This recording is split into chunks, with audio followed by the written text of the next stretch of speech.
श्री अमरनाथ यात्रा का काउंटडाउन शुरू हो चुका है। तमाम जम्मू कश्मीर के लोग और ख़ास करके पर्यटक व्यवसाय से जुड़े लोग जो है वो काफ़ी उत्साहित हैं। प्रशासन की तरफ से भी जो है तमाम सुविधाएं देने के लिए, हर संभव सुविधाएं देने के लिए युद्ध स्तर पर जो है इस समय तैयारियां जोरों शोरों से चल रही हैं।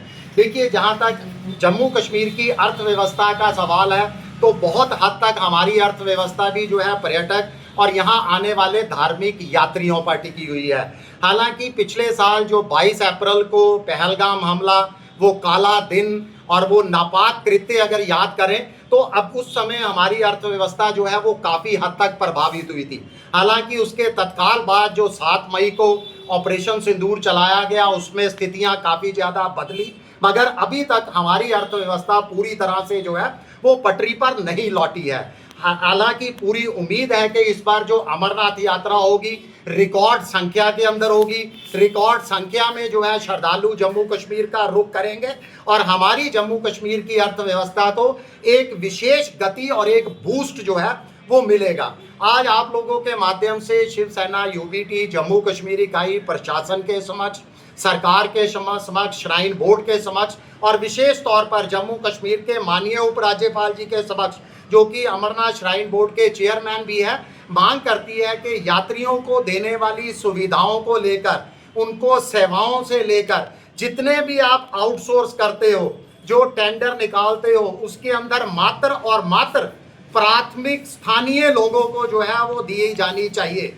और इसके साथ साथ देखिए, स्थानीय जो छोटा व्यापारी है उसके अंदर भी बहुत रोष है पिछले कुछ सालों से।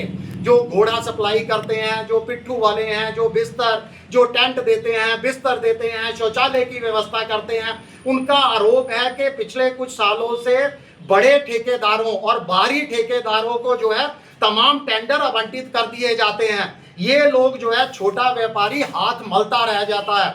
आप याद कीजिए आतंकवाद का वह दौर, इन्हीं व्यापारियों, ये छोटे ठेकेदारों के कारण जो है श्री अमरनाथ यात्रा सुचारू रूप से चलना जो है वो संभव हुआ था।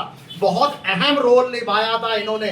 तो हमारी मांग है पारदर्शिता तरीके से बड़े ठेकेदारों को आप काम दीजिए, मगर छोटे ठेकेदारों को भी उनके अनुसार जो है काम आवंटित किया जाए। यानी एक को ठेका ना देकर तमाम लोगों में ठेके का जो है वो बांट दिए जाए। इसके साथ साथ देखिए, पवित्र हिम शिवलिंग के दर्शन भी जो है बहुत बड़ा मुद्दा बनता है।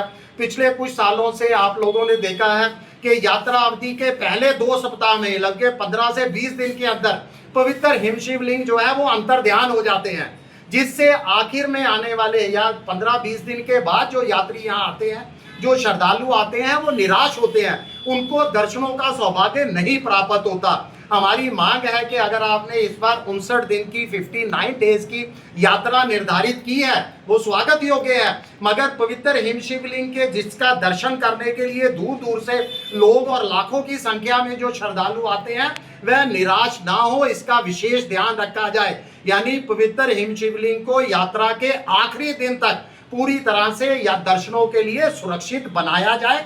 इसके लिए तमाम उचित जो है वो प्रबंध किए जाने चाहिए। इसके साथ साथ देखिए, जो लंगर संस्थाएं हैं उनको, वो भी इस समय जो है बहुत ज़्यादा परेशान है, उनको सही समय पर अभी तक अनुमति नहीं दी गई है। और दूसरा देखिए, लंगर को लेकर इस समय जो पूरे देश के अंदर गैस की किल्लत चल रही है, उसको लेकर भी उनकी परेशानी जो है वो बहुत ज़्यादा बढ़ गई है। हाल ही के अंदर आपने देखा है कमर्शियल सिलेंडर के अंदर बेतहाशा बढ़ोतरी की गई है। उनको डर है कि वो कैसे जो है वो लंगर बनाएंगे, कैसे उसको सर्व करवाएंगे, क्योंकि सिलेंडर की कहीं उनको दिक्कत ना आए। तो हमारी प्रशासन से मांग है कि जो संस्थानें हैं जो लंगर सेवा देती है, उनको कमर्शियल नहीं बल्कि डोमेस्टिक सिलेंडर के जो है अनुमति दी जाए लंगर बनाने के लिए, और वो डोमेस्टिक सिलेंडर भी उनके लिए जो है वहाँ पर किए जाएं, उनका जो है अरेंज किए जाने चाहिए, ताकि लंगर के अंदर किसी तरह का विघ्न ना हो, श्रद्धालुओं को कोई परेशानी ना हो और लंगर संस्थानों को किसी तरह की कोई परेशानी ना हो।